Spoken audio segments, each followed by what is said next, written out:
Hello, welcome to Movie Musters, Power 4 Season 2 Episode 5 spoilers for the most recent episode. Claudia and Vic devised a plan to have their father ambushed during a dinner at Walter's house, which Vic would attend. However, the plan takes an unexpected turn when Claudia realizes that Walter's death does not mean that she would not take control over the Flynn family business. In Power Book IV, Force's episode from the previous week, while several people found love in the devils and the details, this week's episode concentrates on the many family dynamics on the show and the intense emotions that exist between them. In the 5th episode, Crown Vic, the Flynn family experiences a startling turn of events. Vic would attend dinner at Walter's residence, where Claudia and Vic plan to surprise their father Walter. When Claudia understands that Walter's passing does not necessarily mean that the Flynn family business will be hers to inherit, the plan takes an unexpected turn. She purposefully withholds information from Vic as a result. Vic is sent to the family meal without knowing that the ambush is coming 30 minutes sooner than anticipated because she has purposefully withheld information from him.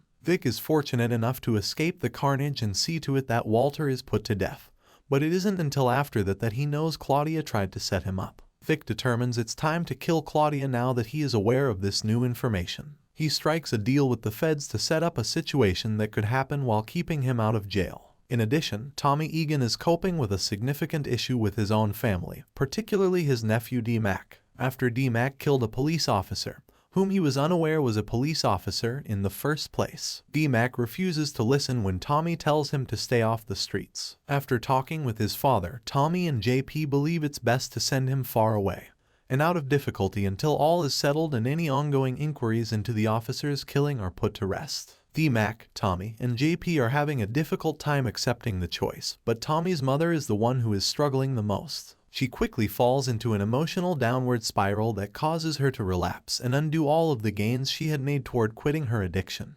Diamond and Jenard will be the last topic on the family theme. This week, the news that their father Big Sid is hospitalized and not doing well brings the two brothers back together. We learn about Diamond's relationship with his father throughout the episode, and it is, to put it mildly, terrible. However, after a heated altercation at the hospital, the two are able to put their disagreements aside for an open discussion in which Big Sid confesses why he has always disliked Diamond. Unfortunately for Jenard, once he realized Diamond was present, he was unable to set aside his disagreements with Diamond and left the hospital. Jenard, whose heroin addiction is spiraling out of control, was unable to say his last goodbyes to his father. On a more upbeat note, he and Diamond resolve their differences at the hospital and are able to mend fences once more. Now that I've finished recapping, let's move on to the top 5 power players based on the events of the Crown Vic episode. The Heroin Dealer 5. We poked fun at the fact that selecting power players was difficult this week as well. This week, we welcome a heroin dealer to the rankings. It's not just any dealer, though. It's the one who in this week's episode was able to give Jenard a brand new, unquestionably more addictive high.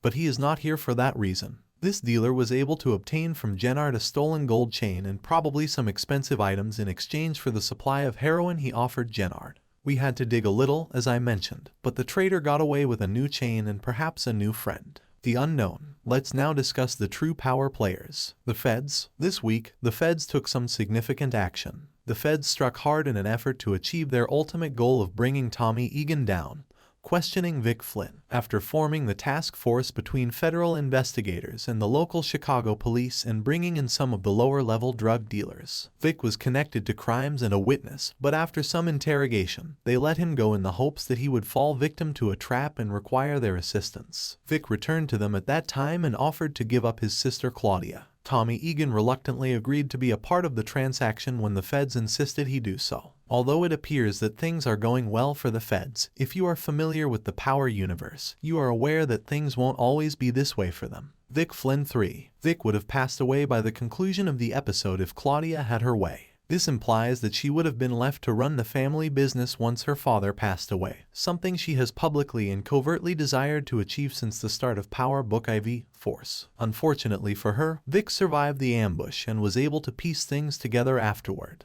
He realized Claudia had changed the arrangements without telling him, and he also understood that confronting her wouldn't help. He therefore pretended to grin, thanked her for following through on her commitment to keep him safe, and left to go speak with the feds about his revenge strategy. In this instance, Vic will largely triumph and leave his past behind without serving any time because he received immunity in exchange for agreeing to hand up Claudia and Tommy. Diamond 2. The program this week was painful for Diamond because he and Jenard had to face with their father Big Sid's imminent and eventual death. It is evident that he and Diamond did not get along in the first scene with his father, who is ill and lying in a hospital bed. They rapidly argue, Diamond departs, and he doesn't come back for several hours. At this point, Big Sid acknowledges that he harbors grudges against his oldest son. His awareness that his kid didn't need him and would always be fine on his own led him to refer to Jenard as the stronger and tougher of the two of them. The most significant outcome of all of this appears to be that Diamond was able to resolve his conflict with Jenard as he welcomed him back to CBI. However, it's unclear whether that will truly occur because Jenard has undergone significant transformation since the separation. However, Diamond was able to make amends with his brother and get his father's forgiveness. That is a victory in the current situation, in my opinion. 1. Tommy. People who were able to make the required steps to acquire what they desired, improve their authority and respect, or raise the dread they inspired in others have made up the majority of the season's authority players list. Tommy takes the top rank this week once more, but not for any of the reasons mentioned above. Instead, it's for having the ability to take action even when you didn't really want to. We're discussing his choice to send D-Mac far from home in order to ensure that he was also removed from problems. D-Mac ignored Tommy's repeated requests for him to stay inside and away from the streets, especially after he shot and murdered a police officer. Due to his inability to listen to his father and uncle, Tommy ultimately decided, against the advice of his mother and JP, to send D-Mac to a distant location. Tommy almost declares his love for D-Mac before assuring him that the move is temporary. But Tommy will still miss having your nephew around, especially as his mother and JP adjust. However, what had to be done was done, and maybe in the long run Tommy will be appreciated by all. Don't forget to like, comment, share, and subscribe for videos. Thanks for watching.